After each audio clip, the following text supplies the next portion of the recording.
Кратки најави за денешниот дневник. Општинскиот буџет закрепнува. Реализација на капитални проекти ќе има.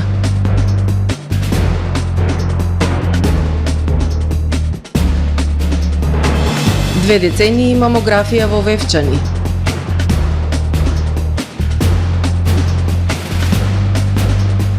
Само учениците од прво и второ оделение ја започнаа новата учебна година со учебници по сите наставни предмети и на сите наставни јазици.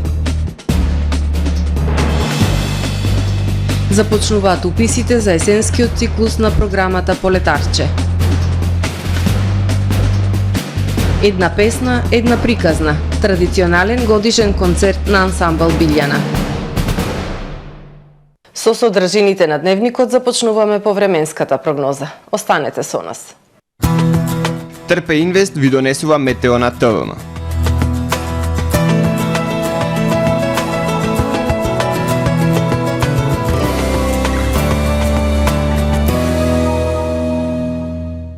Во Охрид денес имавме умерено облачно и нестабилно време со врнежи од дожд. Ветровито и посвежо со пад на дневната температура на 19 степени Целзиусови. Во вторник над Европа ќе доминира антициклонска атмосферска циркулација која што ќе условува претежно сончево време со појава на локална облачност и надпросечно топло за овој период од годината. Подпросечни температури се очекуваат во поголем дел од Пиринејскиот, Апенинскиот и Балканскиот полуостров. Утре на југ од Балканот ќе превладува умерено облачно и нестабилно време со поројни врнежи од дожд кои што локално ќе достигнат и до 100 литри. Во останатите предели ќе превладува претежно сончево време со локална облачност. Максималните дневни температури ќе се движат во интервал од 22 до 31 степен. Во Македонија во вторник ќе превладува умерено облачно време со повремени сончеви периоди, ветровито и свежо. Локално во југозападните, јужните и југоисточните предели се услови за локални врнежи од дожд и засилен северозападен и североисточен ветер кој што ќе достигне до 40 км на час. Утринските температури ќе се движат во интервал од 9 до 18 степени, а максималните дневни од 17 до 28 степени. Во Охрид во вторник ќе превладува умерено облачно, ветровито и посвежо време. Во попладневните часови се услови за слаби локални врнежи од дожд. Минималната температура од 14 степени, додека пак дневната до 23. Во Охрид во среда ќе превладува претежно сончево време со локална облачност и дневна температура до 25 степени. Во четврток и петок сончево и топло време, минималната температура од 13 степени, додека пак дневната ќе достигне до 27 степени Целзиусови.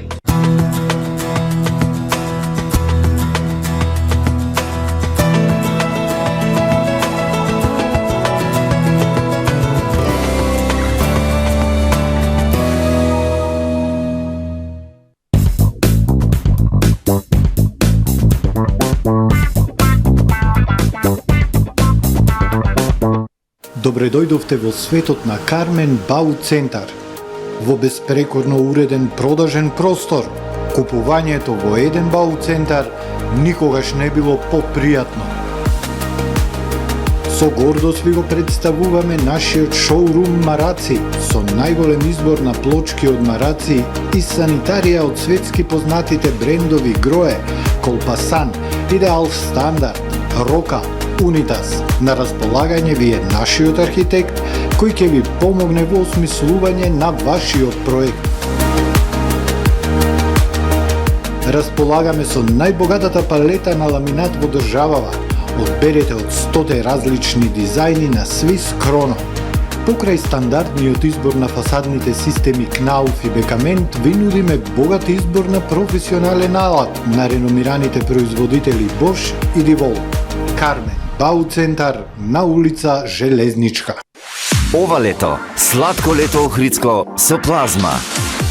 Тамаро, Супер Радио и највкусните плазма, Плазмикс и Уелнес и ова лето ќе подаруваат и забавуваат. Многу награди, врвна забава, најмлади плазма кувари, хуманитарна плазма сладкарница, плазма чаршиска сладкарница се само дел од настаните со кои ова долго и топло лето ќе уживаме во прекрасниот Охрид. Уште и плазма Лейк Крузинг и секојдневни награди на Супер Радио. Ова лето, сладко лето охридско со плазма. правни субјекти, исполнете ги вашите законски обврски од областа на безбедноста и здравје при работа со наша помош. Превентива инженеринг село Оровник. Вршиме прегледи и испитување на работната средина и опрема, мерење на заштитното заземјување на електричната инсталација во објектот, обука за безбедност и здравје при работа на вработените лица, испитување на физичките штетности, микроклимата и осветленоста во работните простории, изготвуваме изјава за безбедност согласно Законот за безбедност и здравје при работа. Единствени сме во регионот. Брзо, точно, навремено и по најниски цени. Превентива инженеринг село Оровник.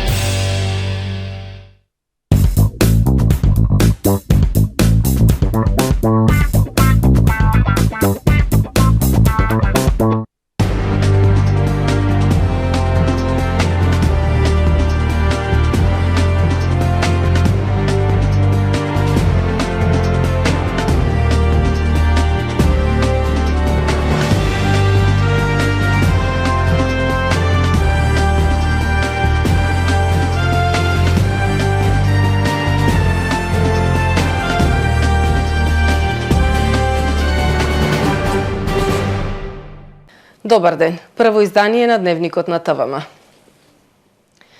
Позитивната состојба на општинскиот буџет во вториот квартал е за поздравување. Истакнаа на последната седница на Советот на општина Охрид и советниците од редовите на опозицијата. Побараа домакинско работење и конечна реализација на капитални проекти, како изградба на училишта, катна гаража, реконструкција на плоштадот Крушевска република и изградба на велосипедска патека околу езерото. Позитивната финансиска состојба на општинскиот буџет покажана во вториот квартал од годинава да се искористи за реализација на големи проекти. Големата сума финансии кои централната власт ги префрла на сметка на локалните самоуправи со цел да зголема нивната самостојност согласно измените на Законот за финансирање на единиците на локална самоуправа треба мудро да се искориста. Исто така, голем е приливот на средства и од данок на имот во вториот квартал, каде се бележи зголемување за околу 59 милиони денари, кажа одговорницата во Советот Живка Ангеловска, координаторка на советничката група на СДСМ. Таа апелираше при конституирањето на новиот буџет да се има во предвид новата состојба и дефинитивно да се предвидуваат и реализираат поголеми капитални инвестиции. Ангеловска потенцираше дека ги очекува ветените проекти од предизборната кампања време е за големи проекти. Очекувам финализирање на големите проекти или барем отпочнување, како на Крушевска република, катна гаража, велосипедска патека, не онаа невозможната, ја спорено смешна, ја викав кај Свети Стефан, нека биде некоја друга локација, училиште имавте во тие големи проекти, како и да е, сметам дека со средствата кои што сега и успева општината да ги прибави, веќе е време да зборуваме за големи проекти. Помалите активности кои се реализираат нека бидат во периодот кој доаѓа само придружни, истакна Ангеловска. Председателот на Советот Сашо Донев и одговори на Ангеловска дека нејзината политичка партија која е на централна власт треба да им помогне во реализацијата на овие големи проекти. Донев објасни дека за реконструкција на плоштадот Крушевска република повеќе од 2 месеци го чекаат мислењето од Комисијата за УНЕСКО. Проектот е повеќе пати изменет, а ја очекувале и согласноста од стручната комисија од Министерството за култура за да можат да издадат одобрение за градба и да распишат тендер за реализација на еден од поголемите проекти. Катна гаража, Комисија за УНЕСКО. Бараја повеќе пати да се измени проектот, му смета деловните простории во истиот објект, кои што беа предвидени за да има економска оправданост, односно исплатливост инвестицијата, и не се согласуваа на истите. Нашите напори беа за џабе, бараја да се тргнат тие деловни простори и ги тргнавме.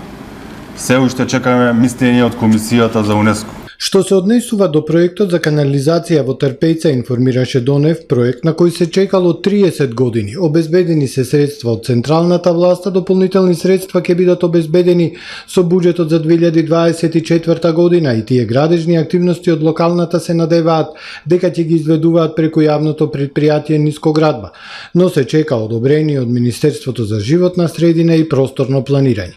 Исто така Донев најави изградба на канализација за селата Горно и Долно Локочереј, за кој е добиено одобрение за градба, обезбедени се средства од Министерство за животна средина, а се прават напори да се обезбедат дополнителни средства за реализација на целиот проект.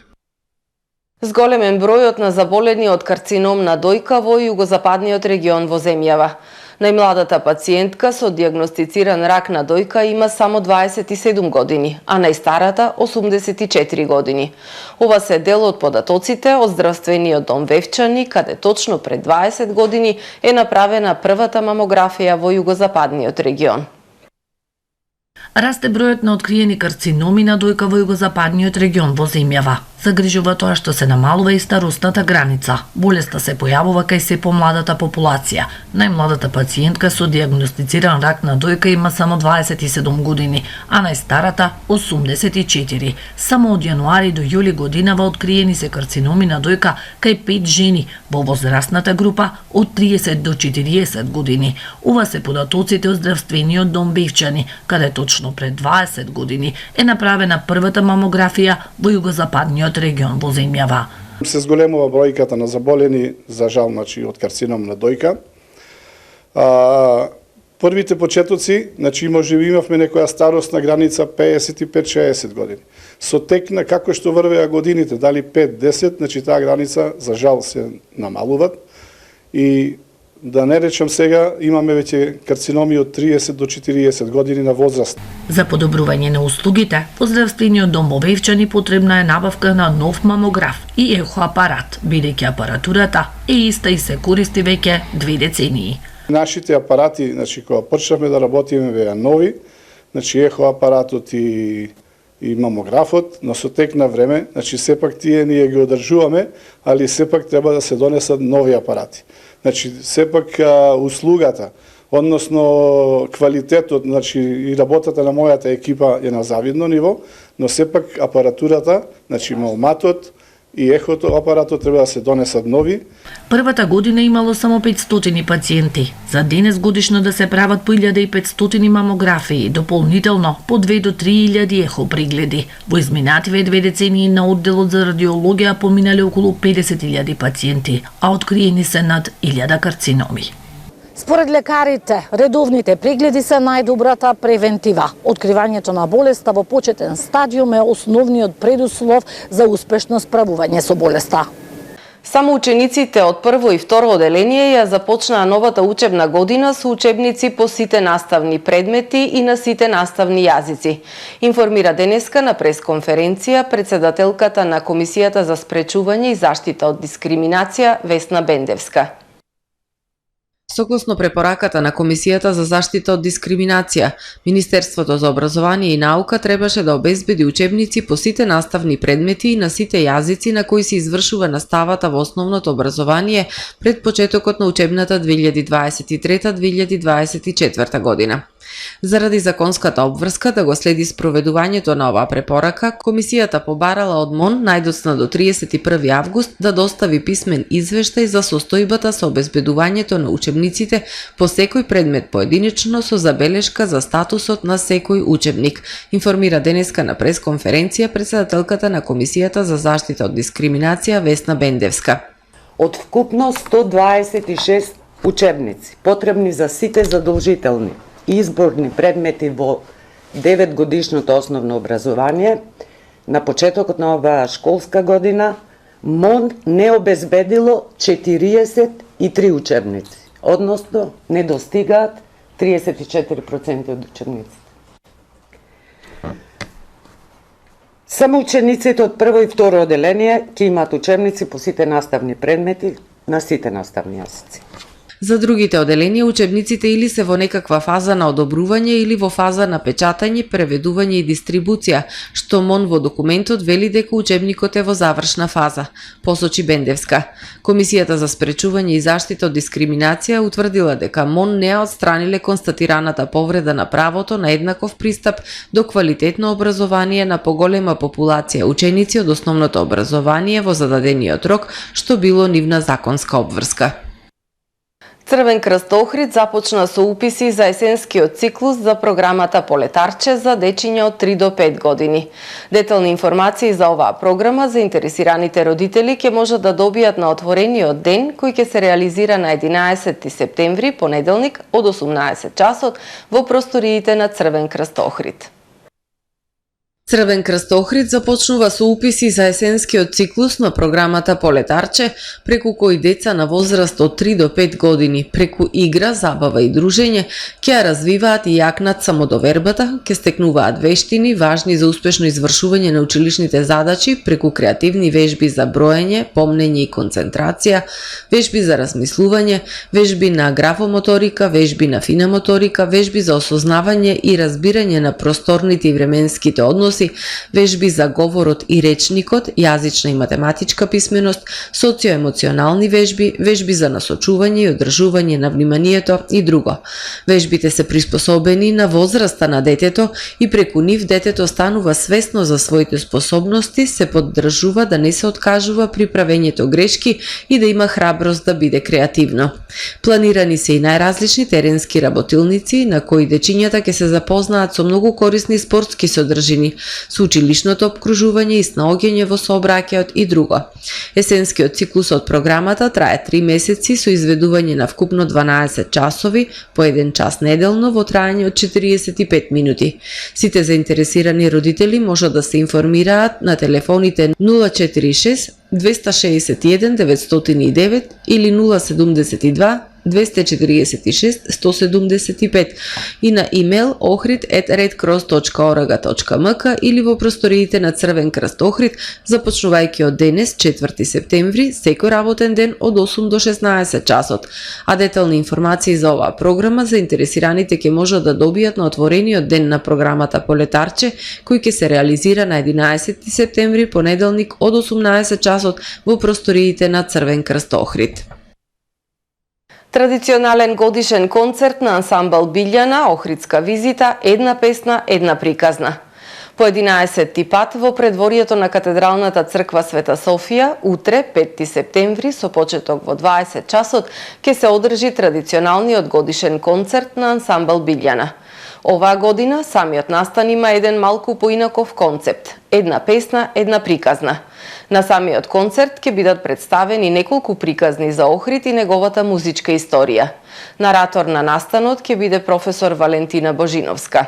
Билетите се во ограничен број по цена од 200 денари и можат да се резервираат на телефонскиот број 075 895 405, а ќе можат да се подигнат на самиот влез 1 час пред почетокот на концертот, информираат од ансамбл Билјана.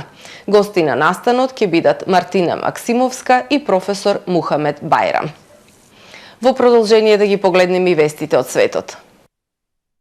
Едно лице загина во Толедо, а 2 се водат за исчезнати во Мадрид, откако силно невреме придружено со обилни врнежи ја погоди Шпанија. Еден човек загина во својот автомобил во Толедо, а 2 лица се водат исчезнати откако возило со кое се превезувале паднало во реката Алберче во градот Алдеа дел Фресно во регионот на Мадрид. Сообраќајот меѓу Мадрид и Андалузија, како и меѓу главниот град и Толедо е прекинат.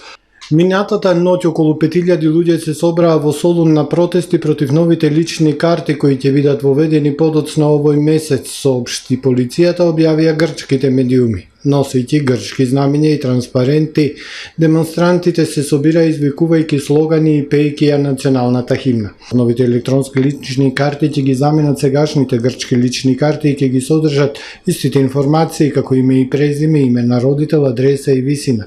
Единствените дополнителни информации, крвната група, се опционални. Но картичките потикнаа теории на заговор, при што некои тврдат дека новите лични карти содржат чипови кои ќе им овозможат на властите точно да ја одредат локацијата на собственикот на картичката или други да го контролираат нивниот ум. Најголем дел од противниците на новите лични карти се длабоко религиозни, на протестот носеа крстови и верски икони.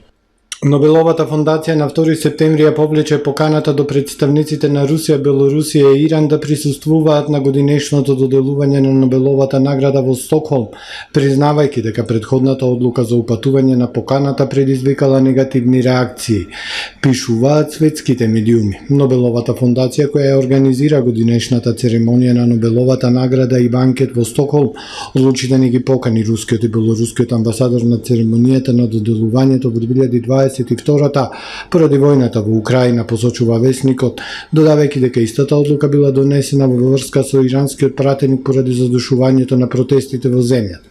Доделувањето на Нобеловата награда се одржува секоја година во Стокхолм на 10 декември на годишнината од смртта на основачот на наградата Алфред Нобел во 1896-та, кога лауреатите од областа на медицината, физиката, хемијата, литературата и економијата ги добиваат своите награди од кралот Карл 16 Густав. Годинешните добитници на Нобеловата награда ќе бидат објавени на почетокот на октомври. По околу 6 месеци на меѓународната вселенска станица, 2 американци, 1 русин и 1 астронаут на Обединетите арапски емирати безбедно се вратија на земјата, соопшти рано денес НАСА. Кру 6 на вселенското летало Dragon Endeavour на SpaceX слета на брегот на Флорида околу 17 часа по одвојувањето од меѓународната вселенска станица. Тој екипаж која напушти земјата во март го сочинуваат американците Стивен Бовен и Ворен Хобург, русинот Андрей Феджаев и Султан Ал Нијади од Обединетите арапски емирати. Со заменувањето на четворицата астронаути, екипажот на станицата повторно се намали на 7 члена. Почитувани гледачи, тука е крајот на првото издание на Дневникот на ТВМ за денес. Повеќе информации на нашиот портал tvm.mk и на профилите на ТВМ на социјалните мрежи. Пријатно!